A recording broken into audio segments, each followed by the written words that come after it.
After an easy and stress-free experience, I finally had software version 11.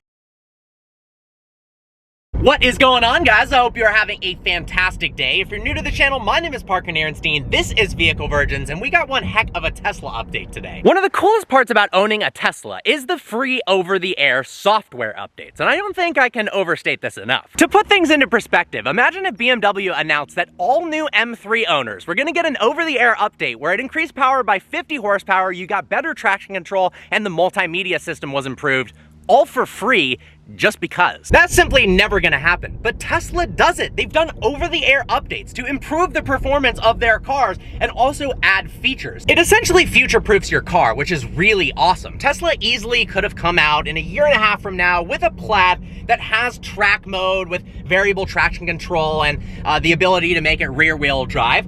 And it would have pissed me off. But instead, I can get all that via Wi-Fi. So on December 25th, Tesla came out with software version 11, also known as the Christmas update. I'm gonna tell you all of the new features, some of which are really, really cool, and also some of the problems that I faced while updating the car. The first problem I faced was this. Tesla rolls out the updates. Just because they released it on December 25th does not mean your car is going to get it. Unfortunately, in this case, it meant that every person I knew, every friend and acquaintance with a Tesla got the update, and my car didn't get it until yesterday.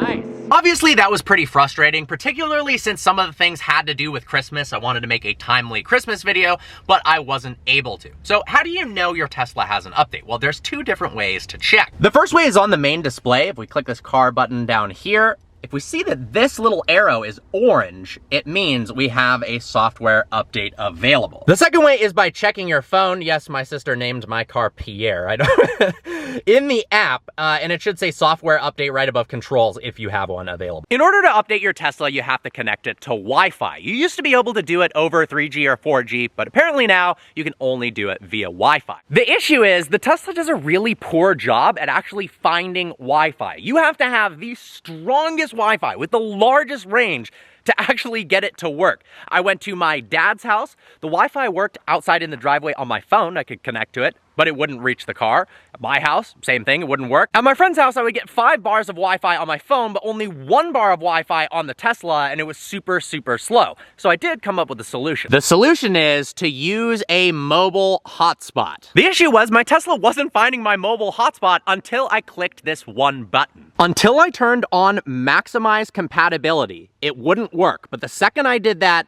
my car found the Wi-Fi. Once I was connected, it took about 35 minutes to download the update. Now, the updates obviously vary in size tremendously. It could be a tiny little update where it's just fixing the climate control, or it could be a massive one like this, or an even bigger one where you get something like track mode. So it's obviously going to vary in time. I'm sure if you had really fast Wi-Fi and it was able to connect somehow with a massive range extender, let me know in the comment section below if you have a Tesla and you've got a solution to this, because it is kind of a pain. You might be able to download it faster. Now, once it's downloaded, then you actually have to install the software. This is pretty convenient, actually. As I was showing you a demonstration of how to pair your phone to the Tesla, it actually connected up here. So if we go there, it says it's connected to Parker's iPhone, and it is downloading this game update right now. The next step is installation, which in this case took about 50 minutes. My Tesla prompted me and said, hey, do you want to schedule this for overnight? It doesn't require service, but it does require you to be not in the vehicle because you can't actually operate it or drive it. I was a little bit bummed out because I was at a charging station at the time and I had like 45 minutes of charge left, and it was perfect timing. I could sit here, charge the car, and install it, but for some reason it won't let you install a new software update while you're charging. After an easy and stress-free experience, I finally had software version 11. But before we continue, I'd like to give a special shout out to the sponsor of today's video, Albert. Let's be real, traditional banks are a pain, large overdraft fees, waiting hours on end on the phone for customer service. Well, thankfully, Albert is here, and it's different than any other bank account you've ever had. It's free to sign up and it's easy to use. Albert even looks at your income and expenses and finds ways that can save you money each month and transfer it into your savings account, even if it's only a couple dollars at a time. Managing your money can be stressful, So Albert has a team of financial experts that they refer to as geniuses that'll look at your situation and help come up with a plan. So click the link in the description below or go to albert.com/Parker to download the Albert app today. For a limited time, when you open a checking account and connect a qualifying direct deposit, you'll even get $150. Once you've fully updated your vehicle, you've actually got this really cool page that shows you everything that it's done. So if we go over to software, which is on the left side, and then we scroll down, you can click on something called release notes. If you go to release notes, it'll actually show you every single thing that is in the new update. Check this out. On this page, it shows you everything they've added, which honestly is a heck of a lot for this new update. The first thing they added was something called Light Show. Let's check this out. Toy box, light show. Oh boy. All right, so it's blasting some Christmas jams, making the taillights and brake lights go crazy. And then I think the trunk is about to open. Oh, there goes the trunk, the grand finale. They even involved the charge port. Look at that thing go. Oh, that's kind of cool, actually. My windows are going crazy. What the heck? All right, this is cooler than I thought it was. Yeah, the M5 CS is cool and all, but can it do that? Jokes aside, obviously that's pretty useless, but at Christmas time, it provides some entertainment for the family. The next feature is honestly incredible, and I truly believe that every car going forward should adopt this feature. It is that awesome. We all know blind spots are a problem, and people merge into each other all the time on the highway. We've got mirrors and you can look over your shoulder, but unfortunately people just don't quite get the hint. But Tesla came out with this foolproof safety feature that I honestly believe will reduce accidents. How incredible is this? So you're cruising along on the freeway and you decide you want to go into the left lane. So I'm gonna signal with my left turn signal, and up on the screen shows live video feed from my blind spot on the left side to make sure there's no other cars in the way. If I wanted to go into the right lane, it shows the feed on the right side, make sure that there's no cars in the way. That is absolutely insane. I love it. I absolutely love this feature, and I hope it's integrated in more vehicles. The only thing I think would improve it is instead of having it on this middle screen here, if you put the left turn signal on, it'd be nice if on the left side of this display,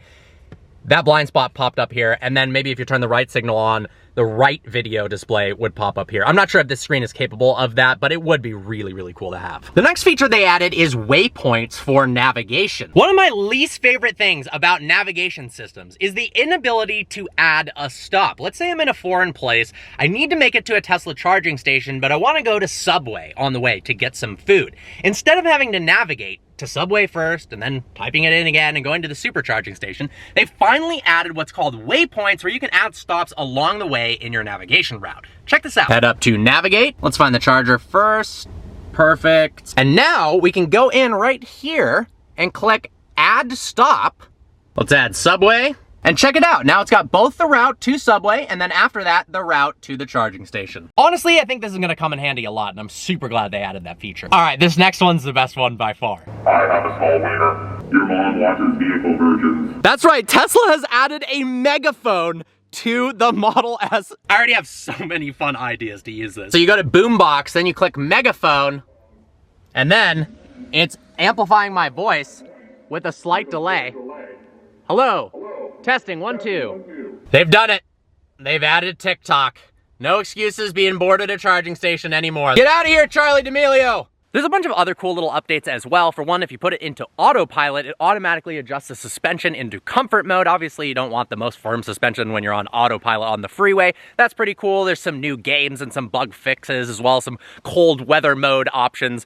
But overall, I'm really stoked on the update, particularly that blind spot monitoring. The Megaphone's hilarious, and honestly, I'm gonna use TikTok in the car probably. Well guys, there you have it. Version 11 Christmas software update in the Tesla Model S. Now, if you have a Model 3 or a Model Y, they're actually a slightly different update. You get most of the same things, although my friend with a Model 3 had actually totally changed his user interface to the newer layout like on the Model S. I think that's really, really cool. Like I said, it is awesome that they're future-proofing their vehicles, and pretty soon there was some leaked information about the track mode on the Plaid. It is coming, so I can't wait to make an update where I'm literally sitting there on Wi-Fi downloading the ability to drift this car.